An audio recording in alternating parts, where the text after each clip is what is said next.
कयामत की वह 3 छोटी निशानियां जो पूरी हो चुकी हैं।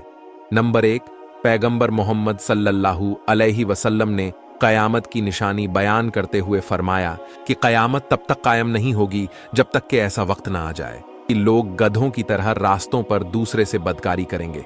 दोस्तों, आज वेस्टर्न कंट्रीज में पब्लिक प्लेसेस पर खुलेआम जिना किया जाता है।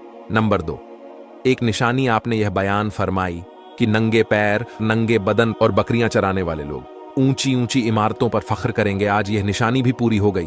अरब के लोग जिनके पास पहनने के कपड़े और चप्पल तक नहीं थे, दुनिया की सबसे ऊंची बिल्डिंग आज वहां मौजूद है और लगातार यह सिलसिला जारी है।